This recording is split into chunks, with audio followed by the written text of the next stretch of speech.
Imagine finding out that everything you stress about, your job, your bills, your relationship drama, your entire identity, is just a role you are choosing to play on a cosmic stage. Right. And imagine discovering that beneath all of that anxiety and striving, you are already entirely perfectly free.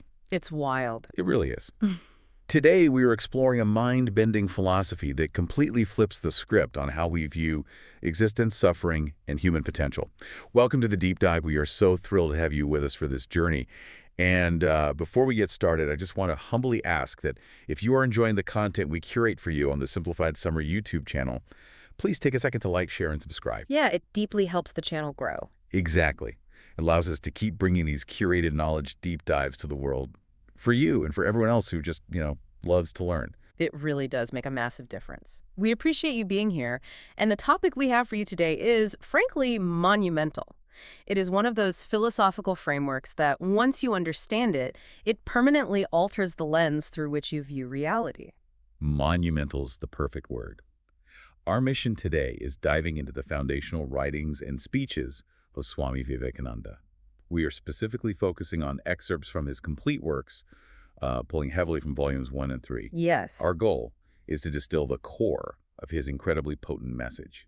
We want to understand exactly how he introduced the ancient spiritual laws of the Vedanta to the Western world, explore his radical takes on the nature of the soul, and ultimately lay out his blueprints for absolute inner freedom. And to really grasp the weight of what we're going to unpack today, we have to understand the historical and cultural significance of Vivekananda. He was not just a monk sitting in a remote cave meditating in isolation. Right, he was highly active. Highly active, he was a dynamic, forceful bridge between two entirely different worlds at a highly volatile time in history. You had the ancient, contemplative, deeply introspective East, specifically India, which at the time was under the heavy yoke of British colonial rule. Yeah. And on the other hand, you had the modern, energetic, rapidly industrializing West, which was experiencing this unprecedented explosion of technological and material progress. Right. Vivekananda stepped right into the volatile space between them. He wasn't just bringing a new set of rituals either. He was introducing a completely different operating system for the human mind. So we are going to explore his profound ideas on the unity of all religions, his deconstruction of the material world, and his completely unique, incredibly demanding definition of what true strength actually is. What's fascinating here is that his teachings don't ask you to simply believe something on faith. He essentially challenges you to scientifically investigate your own consciousness. And the way he introduced this to the Western world was nothing short of cinematic. Which sets the stage perfectly for our first major point of exploration.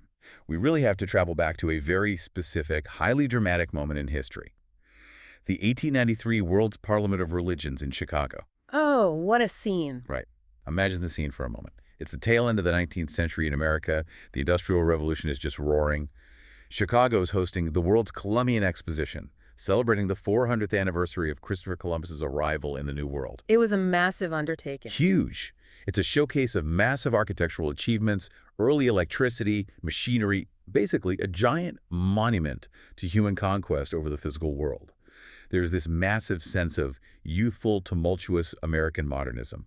And into the sea of Western confidence, progress, and let's be honest, intense material hubris steps Vivekananda. Yes. He is described in our sources as a yellow-clad wanderer. He stands before this vast Western audience, representing something entirely different.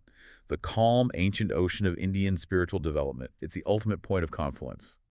The sheer contrast is staggering when you really think about it.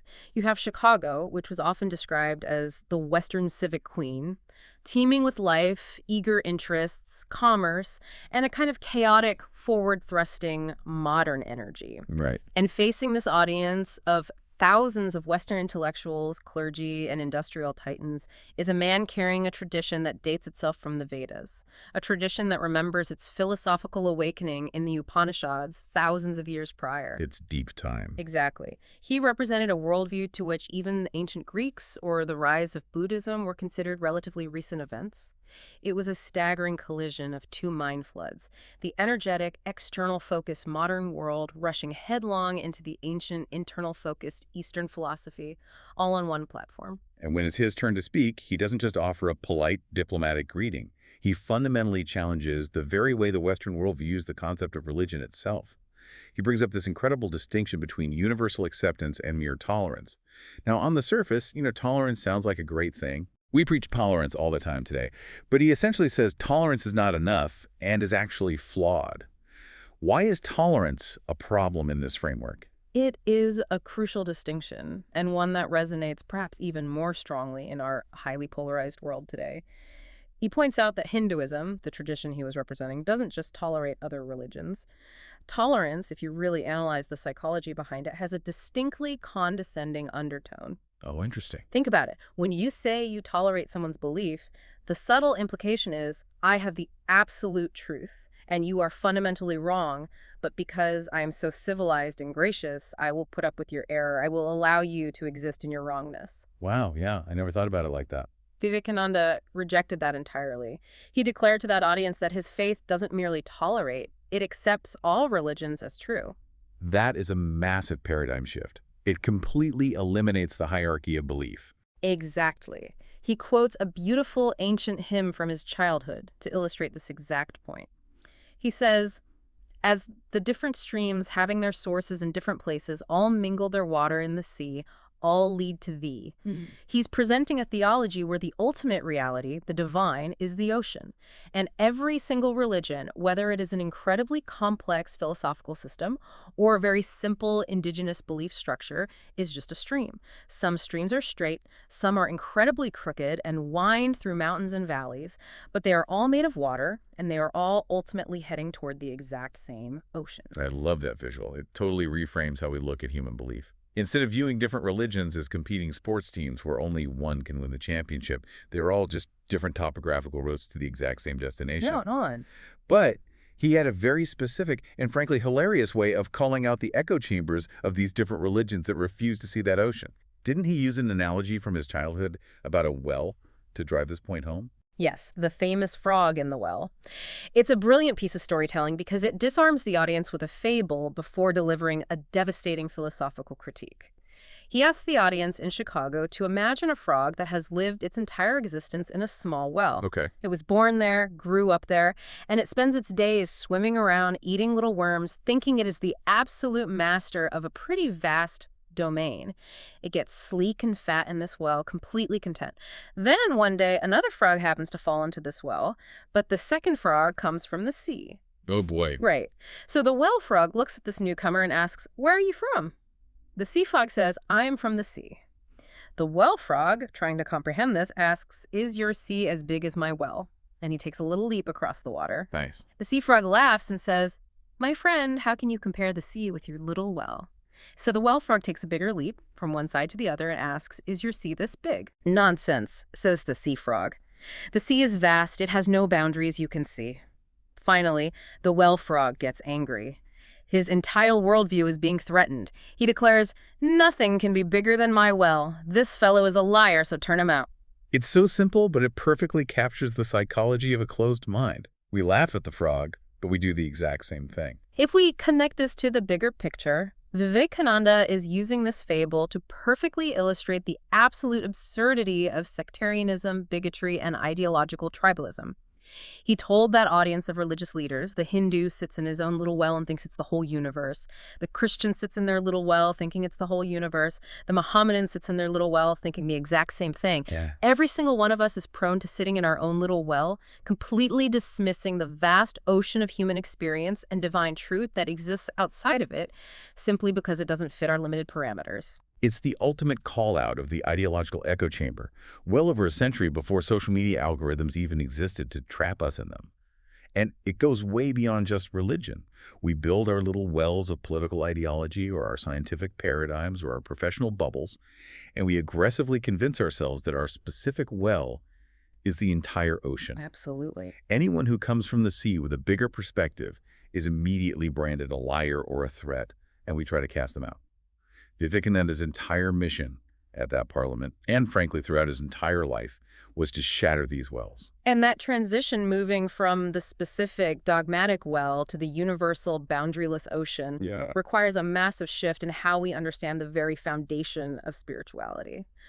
Which brings us to our next major section, how Vivekananda decoded Hinduism and laid out what he called the eternal laws of the soul. Okay, let's unpack this because this completely changed my perspective on what ancient texts actually are. When we hear the word Vedas, which are the foundational texts of Hindu philosophy, we usually think of ancient dusty books written in Sanskrit. Right. We think of them the way we might think of the Bible or the Quran as specific historical revelations handed down at a specific time. But Vivekananda argues that the Vedas aren't just books. He defines them as an accumulated treasury of spiritual laws. What does he mean by that? He makes a direct, brilliant comparison to the physical sciences to explain this. Think about the law of gravitation. That law existed long before Isaac Newton observed an apple falling and formalized the mathematics of it. Right, gravity didn't start in the 1600s. Exactly. Yeah. Gravity was operating when the dinosaurs walked the Earth, and it would continue to operate perfectly even if all of humanity suddenly went extinct and forgot about it. In the exact same way, Vivekananda argues that the moral, ethical, and spiritual relations between souls and between the individual spirit and the ultimate reality exist eternally. Wow. They are the underlying physics of consciousness. They were there before any sage, prophet, or savior ever discovered them. So under this framework, the texts we call the Vedas aren't the source of truth. They're just the recorded laboratory notes of the people who discovered these eternal laws. Precisely. He refers to these discoverers as rishis, or perfected beings. They were spiritual scientists who observed the internal world with the same rigor that a physicist observes the external world. And he made it a point to proudly tell that Victorian-era audience in 1893 that some of the very greatest of these discoverers, these ancient spiritual scientists, were women. That is a staggering way to view spirituality. It democratizes the truth. It means the truth isn't locked in a book. The book is just pointing to the truth that exists in the fabric of the universe. Yes. But if these spiritual laws are eternal and they never had a beginning, what does that mean for creation itself? I mean, the standard Western worldview is highly linear. There was nothing. Then God said, "Let there be light," and the universe started. It has a definite beginning and presumably a definite end. Does Vivekananda's philosophy share that view? Not at all. And this is where the philosophy gets dizzyingly grand in its scope. Vivekananda's tradition argues that there was never a time without creation. He challenges the linear concept with pure logic. He posits that if you believe in an absolute, unchanging God, the idea of creation out of nothing presents a massive paradox. How so? Well, if God was sitting in an empty void for eternity and then suddenly decided to create a universe, it implies that God changed. It implies God went from being inactive to active, or that God suddenly had a desire or a lack that needed to be fulfilled by creating a universe. But the absolute, by definition, cannot change and lacks nothing. So how does he resolve that paradox? He uses a brilliant simile. He says creation and the creator are two parallel lines running infinitely. They have no beginning and they have no end. God is the ever-active providence, constantly projecting systems out of chaos, letting them run their course, destroying or withdrawing them back into a latent state, and then projecting them again endlessly. Like a breath. Exactly. It is a cyclical universe, and what is fascinating is how closely this aligns with modern cosmological theories, like the oscillating universe, where the Big Bang and the Big Crunch happen in an infinite cycle. To Vivekananda, creation isn't a one-time event. It is the eternal breathing nature of the absolute. And right in the middle of this infinite, eternal, cyclical universe breathing in and out is us, human beings. And this brings me to one of the most empowering, truly radical concepts in the entire deep dive today. I know where you're going with this. Throughout Western history, so many traditions have emphasized human frailty. We are taught about original sin, human error, the idea that we are fundamentally broken and need to be saved from our own nature. But Vivekananda flat out refuses to call humans sinners. He hated the concept. Completely. In fact, he addresses the audience with a completely different title. He calls them children of immortal bliss. He actually looks at this crowd of ordinary people and calls them divinities on earth. It is a breathtaking, almost audacious reframing of human nature. He doesn't just politely disagree with the concept of original sin, he actively attacks it. He says that calling a human being a sinner is a standing libel on human nature. It is a defamation of character against the human soul. Here's where it gets really interesting. He says, "Come up, O lions, and shake off the delusion that you are sheep." Yes. The philosophy asserts that we are all fundamentally immortal spirits, free and blessed, but we have somehow been hypnotized.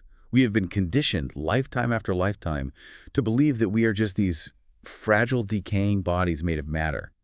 We think matter is our master. We think the environment, our genetics, our circumstances dictate who we are, when in reality the soul is the master of matter. But this raises an important question, and it is the immediate pushback that skeptics and philosophers always bring up when presented with this glowing view of humanity. If we are these perfect, immortal, divine lions, why is there so much brutal suffering in the world? If a just, merciful, and loving God is the overarching reality, why is one person born into a healthy, loving family with endless opportunities and another person is born into absolute misery, poverty, or with a severe physical affliction? It's the classic problem of evil. Exactly. If we didn't ask to be here and an infant didn't do anything wrong in the womb, how can the suffering of an innocent child possibly be justified in a universe governed by divine laws? Right. That is the ultimate philosophical hurdle. It's what drives so many people to atheism, because the idea of a loving God creating such an unequal, painful world seems deeply contradictory. And Vivekananda addresses this not through hand-waving mysticism or telling people to just trust the mysterious will of God.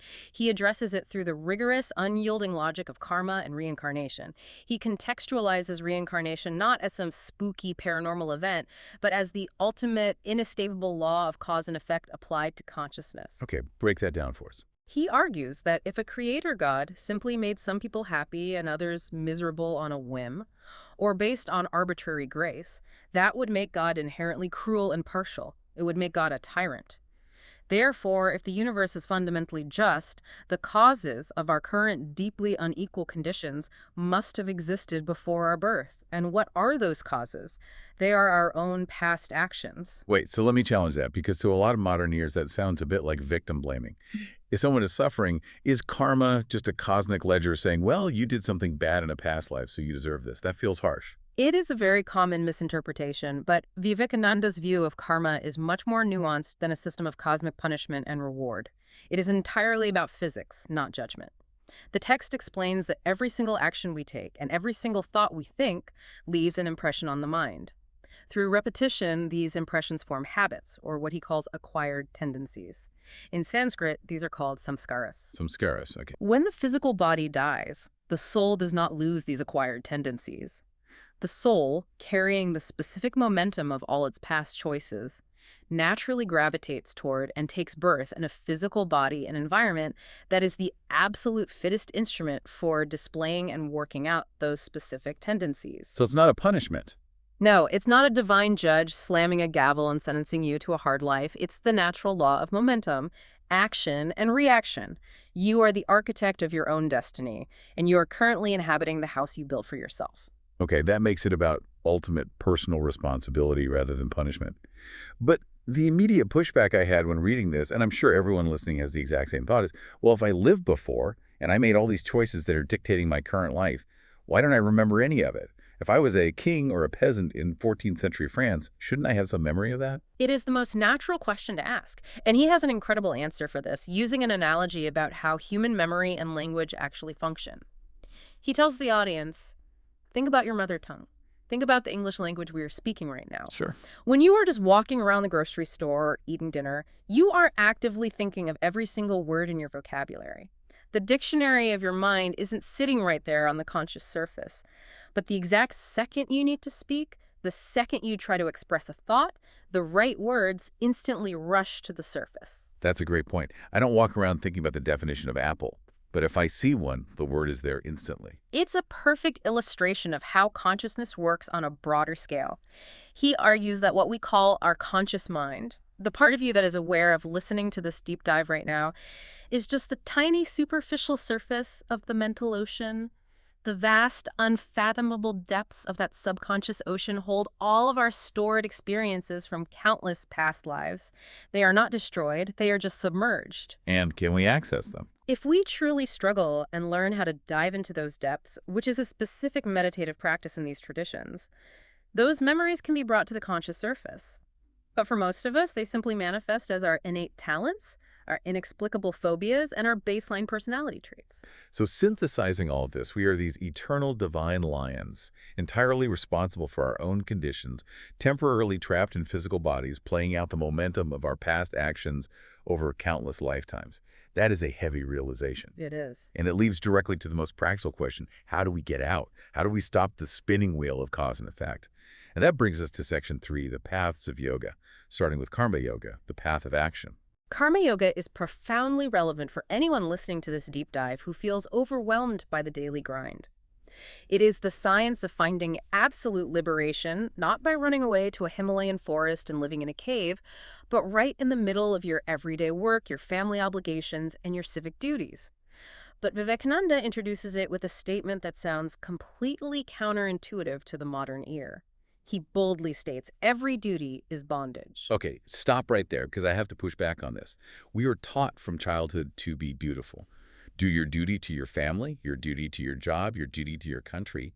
If everyone suddenly decided duty is bondage and abandoned their responsibilities, society would collapse overnight. Is he advocating for a kind of philosophical selfishness? Not at all. He isn't saying you shouldn't act or that you shouldn't care for your family. To understand why duty is bondage, we have to look deeply at the hidden psychology behind our actions. The secret of true work, according to Karma Yoga, is complete, radical non-attachment. Non-attached. Think about how we normally perform our duty. There is almost always a hidden expectation, a transactional nature to it. We work our jobs to get a paycheck and status. We do good deeds to get into heaven or to be praised by our peers, or even just to feel a warm, fuzzy sense of superiority about ourselves. We care for our children with the subtle expectation that they will love us back or make us proud or care for us in our old age. That's true. We usually want something back. Vivekananda argues that the moment you work for a reward, any reward, physical or emotional, you bind yourself. You attach your happiness to an external outcome that you cannot fully control. And that attachment creates anxiety, fear of failure, and eventual suffering when the outcome doesn't match your expectation. I see. So the bondage isn't the work itself, it's the expectation woven into the work. So the goal of karma yoga is to work for work's sake, to act purely, with maximum effort, without constantly looking over your shoulder to see if anyone is clapping or if the universe is keeping score. That sounds incredibly freeing, but also nearly impossible. How are we supposed to interact with the world without getting tangled in it? He uses this beautiful natural analogy that I think perfectly captures the mindset of a karma yogi: the lotus leaf. The lotus leaf grows right in the middle of the water. It is completely surrounded by water, but because of its unique biological nature, it is never moistened by the water. The drops just beat up and roll right off. Yes, and he says we have to live in the world just like that. We have to have our hands fully engaged in the work, but our hearts resting in the divine, completely unattached. The water of the world, the stress of an upcoming deadline, the praise from a boss, the unfair blame from a colleague, the financial outcomes should just roll right off us. We still write the report, we still raise the children, but we aren't emotionally destroyed if the report is criticized or if the child makes a mistake. It's incredibly difficult in practice, but the implications are staggering. If you apply the lotus leaf principle to everything, it completely reshapes our view of charity and philanthropy, which is often deeply tangled in ego. There is a section in the text that points out a very uncomfortable truth about human nature. It says that when a rich person walks down the street, tosses a few coins to a starving poor person, and feels a swell of pride, feels a sense of superiority, like they're the great benevolent savior and the poor person is just a wretched receiver, that attitude is actually blasphemy. Blasphemy. That is a strong word for someone giving to charity. Why is it blasphemy? Because they are failing to see the fundamental reality of the situation. They are reinforcing the illusion of separation. True karma yoga requires seeing the exact same divine spark, the exact same Atman in the person in the slum, the person in the saloon, the suffering invalid, and the wealthy philanthropist.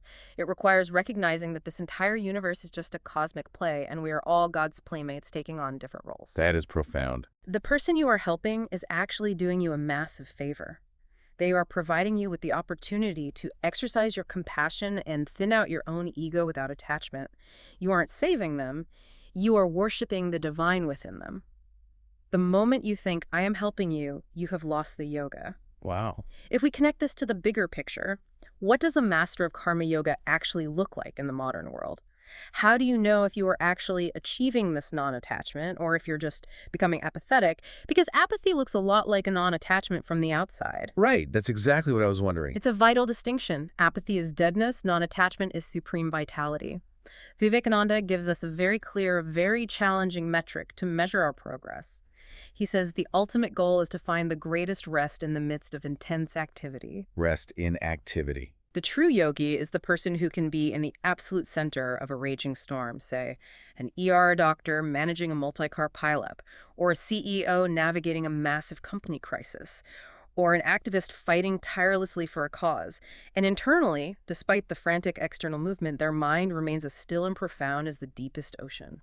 So it's not about finding peace by sitting on a quiet beach. It's about carrying the quiet beach inside you while you navigate the chaos of the city. To realize that the universe is simultaneously intense vibration and profound peace. It's a paradox, but it's the ultimate goal. Exactly. But that raises the obvious question, how do we actually train our frantic monkey minds to do that? And that's where we transition to section 4, Raja Yoga, the science of the mind. Yes. If Karma Yoga is the path of liberating action, Raja Yoga is the psychological path. It is the literal science of the mind. And what is most striking about Vivekananda's approach to Raja Yoga is his absolute insistence that religion and spirituality must be treated as a verifiable science. Right. He has zero patience for blind belief. He essentially tells his audience, do not swallow dogma just because some old book says so or because a charismatic priest tells you to. He demands that spiritual truths be experienced and verified personally, just like you would conduct a chemistry experiment in a lab. But how can you possibly put spirituality into a test tube? Science deals with the objective, measurable world. Spirituality is purely subjective. That is exactly the boundary Raja Yoga crosses. Vivekananda argues that if a spiritual truth is real, it must be experiential. You don't have to take someone's word for it. You can run the experiment yourself. But in this case, the laboratory is your own mind, and the instrument of measurement is your own focused attention. Interesting. The text makes a brilliant, piercing observation about where humanity mistakenly focuses its energy. We are absolutely obsessed with conquering the external world. We build massive concrete dams to conquer wild rivers. We harness electricity. We figure out the laws of aerodynamics to fly planes across oceans. We look at our technology and we think we are so incredibly advanced. But Vivekananda essentially looks at all of that and says, so what? He argues that a person who can hurl a thunderbolt or split the atom or build a skyscraper is really just imitating dead and sentient nature. Nature can already hurl a thunderbolt. Gravity already pulls things apart. What absolute glory is there in simply rearranging dead matter? Exactly. The true frontier, the much harder and infinitely more glorious conquest, is the internal world, the human mind. Yeah. He notes that a person is a mere child, a spiritual infant, if they can build hospitals and master quantum physics, but they cannot control their own anger, their own jealousy, their own base senses. Yeah. We celebrate the conquerors of empires, but the greatest conqueror in the world is utterly helpless when they try to sit quietly in an empty room and simply stop their own mind from racing for 5 minutes. That hits incredibly close to home today. We have smartphones that can access the sum total of human knowledge in a fraction of a second. But we can't focus on reading a physical book for 20 minutes without compulsively checking our notifications. Our internal world is completely chaotic. We haven't conquered it at all. It has conquered us. And Raja Yoga provides the highly structured, rigorous, step-by-step methodology to achieve that internal conquest. Through specific practices of concentration and meditation, it is about turning the mind's observational powers back onto the mind itself. Like using a flashlight to illuminate the batteries that power the flashlight. That's a great way to put it. You analyze the thoughts, you see where they come from, you realize you are not the thoughts, and eventually you master them. You still the waves of the mental ocean so the soul can finally realize its independence from the machinery of the mind and body. And while that sounds like a strenuous battle, there's this incredibly beautiful, poetic image from the text that frames this whole process not as a war, but as an educational journey. It describes the soul's journey through nature, and it compares nature itself to a sweet, unselfish nurse. It's a profound metaphor, and it completely shifts how we view our struggles. Normally, we think of nature as our enemy. We are constantly battling the elements, battling disease, battling our own biological urges. Right. But the text says this unselfish nurse takes the self-forgetting soul by the hand. She brings the soul through all the various complex experiences of the universe. She guides us through pleasure, through agonizing pain, through good times, through evil, through multiple bodies and multiple lives, showing the soul everything there is to see in the material world. And to what end? Not to torture us, but so that eventually, through all this exhausting experience, the soul finally remembers its own inherent glory. It gets sick of the playground and remembers its true divine home. And the most beautiful part is, once the soul wakes up and realizes it is free, what does the nurse do? She gently withdraws. Her task is done. the illusion fades. It paints the entirety of evolution, all of human struggle and all of our pain, not as a meaningless cosmic accident, but as a deeply purposeful, necessary journey of self-discovery orchestrated by the universe itself to wake us up. So let's say the nurse withdraws. Let's say we wake up. What does this all mean? Who are we, really, when the illusion falls away? That brings us to Section 5. Jnana Yoga, the path of knowledge, the concept of the Atman, and the great cosmic illusion. Jnana Yoga is perhaps the most intellectually demanding and razor-sharp of all the paths. It is the path of the philosopher. It requires relentless, uncompromising discrimination between what is real, the eternal, and what is merely apparent, the changing. And the core realization of Jnana Yoga, the absolute bedrock of this entire philosophy, is that you are not your body and you are not your mind. Which is incredibly hard to swallow. I mean, I am looking at my hands right now. I'm hearing my own thoughts. If I am not this physical body and I am not the thoughts echoing inside my head, what on earth is left? What is left is the witness, the Atman, the pure, shining light of consciousness itself. The text asks you to apply simple logic. Both the body and the mind are in a state of constant flux. The cells in your physical body today are completely different from the cells in your body when you were a 5-year-old child. Your body has died and been replaced multiple times over. That's biologically true, yeah. And your thoughts today are entirely different from your thoughts yesterday. Your beliefs change, your emotions fluctuate constantly. But despite all of those massive physical and mental changes, there is a constant, unchanging thread of awareness that has been silently watching all of these changes happen. You feel like the same I that you were at 5 years old. That unchangeable witness, that pure awareness that illuminates the mind but is not the mind, is the Atman. That is your true self. And this ties into how this philosophy views the concept of evolution, which is fascinating. Remember, Vivekananda was speaking in the late 19th century when Darwin's theory of evolution was radically reshaping the Western mind. We think of evolution as a creature starting from scratch, a blank slate, and slowly building up new traits and complexity over millions of years. But Vivekananda flips Darwin on his head. The text says that the absolute, infinite perfection of the divine is already fully present, fully latent, inside a microscopic amoeba. Yes, the perfection doesn't evolve. It is already there. The Atman inside the amoeba is exactly the same as the Atman inside Albert Einstein or a fully enlightened Buddha. What evolves is not the soul, but the covering, the physical and mental screen. I think the text used an analogy about light, right? Think of it like a brilliant, million-watt light bulb that is covered in a thick layer of dark, hardened mud. You can't see the light at all. That is the amoeba. The mud is dense. But as evolution progresses through natural selection, moving to plants, to animals, to early hominids, to modern humans, the mud is slowly scraped away. The covering becomes finer, more transparent, allowing more of the infinite light of the Atman to manifest in the physical world. The inner reality never changes, was never born, and will never die. Only the physical and mental instruments become more refined to express it. But wait, this brings up a massive concept that we need to define, because it's the glue that holds all this together. If the Atman is the only reality, what is all this stuff around us? What is the mud? What is the body? What is the universe? That is what the Vedanta calls Maya. Maya is often translated as illusion, but a better way to understand it is as a statement of fact about the nature of reality. Maya is the cosmic framework of time, space, and causation. Like a virtual reality headset. Exactly. It is the virtual reality headset that the Atman wears. It makes the infinite, undivided reality appear as a million fragmented, separate things. It makes the eternal appear temporal. Recognizing that the material world is... Maya isn't saying the world doesn't exist. It's saying the world doesn't exist in the way we think it does. It is a temporary, changing projection, not the ultimate reality. Okay, this raises an important question, and it's a critique often leveled at Eastern philosophy. If everything is just this cosmic illusion, Maya, and we are all actually this infinite, untouched Atman, why should we care about anyone else? Why do we do good?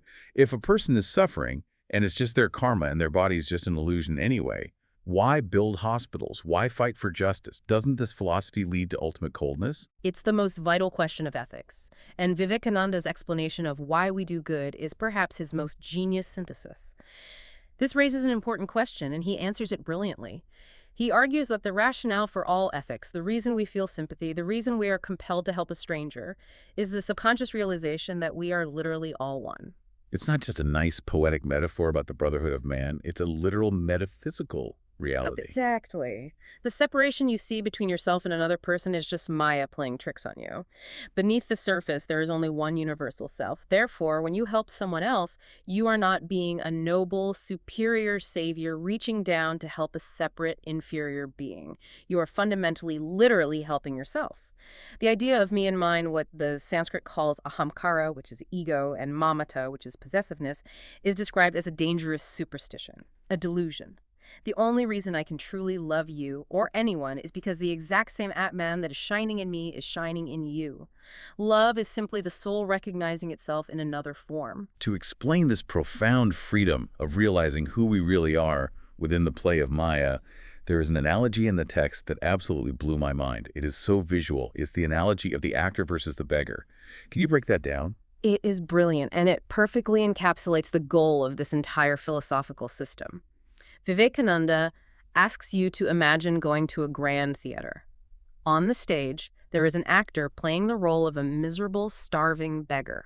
The actor is weeping, begging for spare change, shivering in the artificial cold, portraying absolute tragedy. Sounds intense. But internally, beneath the costume, the actor is actually enjoying the performance. Why?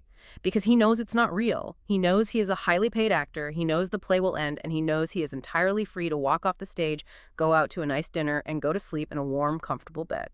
His underlying realization of freedom allows him to engage intensely in the drama without being destroyed by it. But then contrast that with an actual beggar out on the street outside the theater.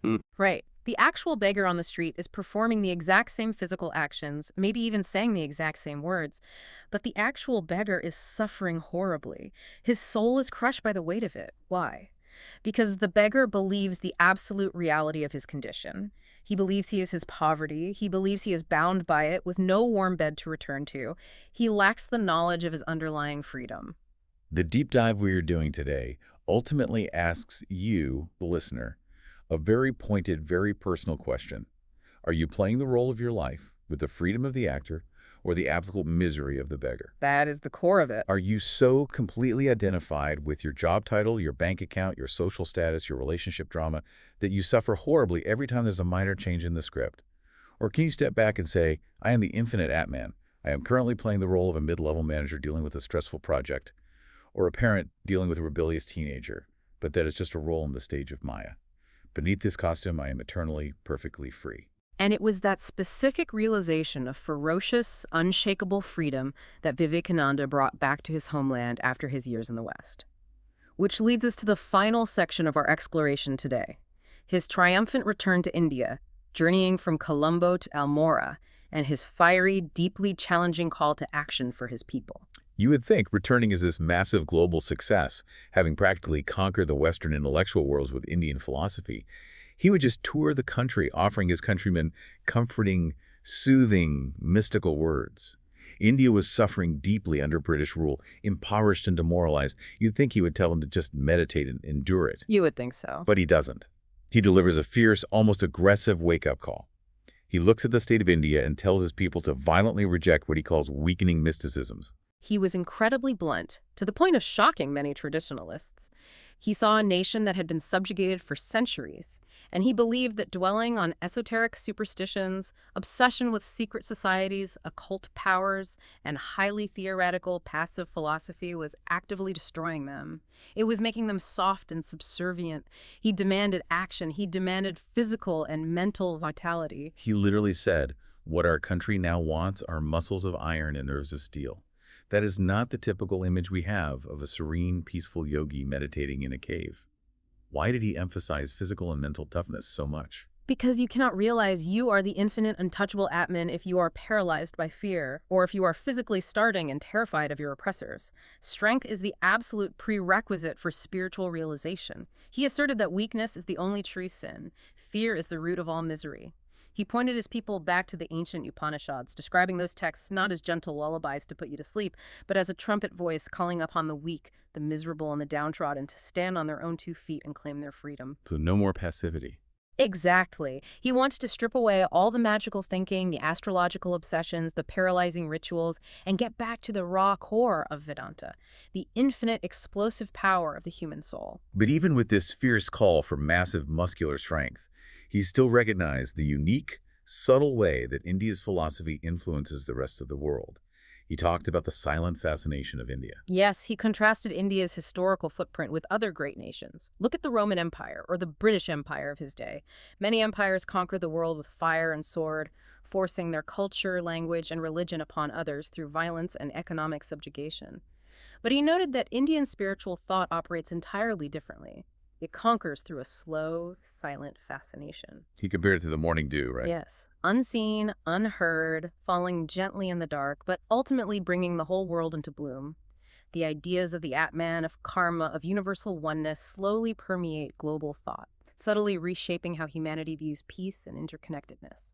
And the culmination of all of this, the final piece of the puzzle that brings this entire deep dive together, is his vision for a truly universal religion. Not a mega religion that forces everyone to abandon their own beliefs and adopt the exact same dogma, but a religion that is broad enough to accept the vast, beautiful diversity of human nature. He was a profound psychologist. He understood that human beings are wired fundamentally differently. You cannot force a highly analytical, skeptical person to just rely on blind emotional faith. And conversely, you cannot force a deeply emotional, loving person to only study dry mathematical logic. So his concept of universal religion respects and utilizes all the different paths of yoga to reach the exact same center. Let's explicitly map out how this universal religion caters to everyone. First, it provides the path of karma yoga for the active worker, the person who needs to move, build, and serve society. They find liberation through unattached action. Then it provides bhakti yoga for the emotional lover. We haven't touched on this one deeply yet, but it is the path of pure devotion. For the person whose heart leads their mind, bhakti yoga uses the power of love, prayer, and emotional surrender to a personal God to dissolve the ego and realize the divine. Third, it provides jnana yoga for the analytical philosopher, the person who needs to logically deconstruct reality, separate the eternal from the maya, and realize the Atman through pure intellect. And finally, it provides Raja Yoga for the introspective mystic, the person who wants to scientifically, methodically explore the inner laboratory of their own consciousness through intense meditation and mental control. Exactly. True religion, according to Vivekananda, must provide specific spiritual food for all these different types of minds, without ever demanding that the active person become a mystic or the emotional person become a philosopher. It honors their fundamental nature. It is the ultimate practical expression of the universal acceptance he preached on that very first day in Chicago, looking out at the sea of faces from different streams, all heading to the same ocean. It's a beautiful, completely comprehensive system. What a massive, incredible journey this deep dive has been. We have gone from the roaring industrial hubris of the 1893 World's Parliament of Religions to the unbending spiritual laws of the Vedas. We've explored the infinite, unevolving Atman shining perfectly inside a microscopic amoeba and the stark reality of karma that makes us the sole architects of our destiny. It's a lot to process. It really is. And as we wrap up, I want you, yes, you the listener, to really reflect on your own life through the lens of these radical teachings. Think about your own ideological well. Are you stuck like that frog, angrily refusing to see the vast ocean of other perspectives around you? When you log off and go to work tomorrow, are you going to be completely bound by the praise, the financial results, and the stress? Or can you practice finding the absolute freedom of the lotus leaf, engaging fiercely but letting the water of the world roll right off you? Can you be the actor on stage, playing your role in the drama of Maya with joy, rather than the beggar suffering in the street because you've forgotten who you really are? I want to leave you with a final thought to mull over, something to really chew on as you move forward with your day. Vivekananda insists that all knowledge, all power, and all absolute perfection is already inside you right now. It is not out in the world waiting to be found, and it cannot be given to you by anyone else. The mud just needs to be washed away.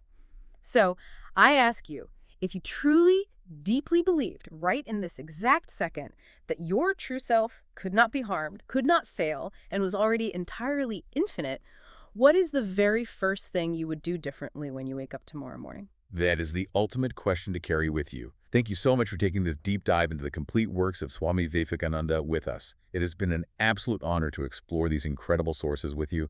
Please remember to like, share, and subscribe to the Simplified Summary channel so we can keep bringing you these deep explorations into the ideas that shape our world. Until next time, keep questioning, keep learning, and keep exploring the vast ocean of knowledge.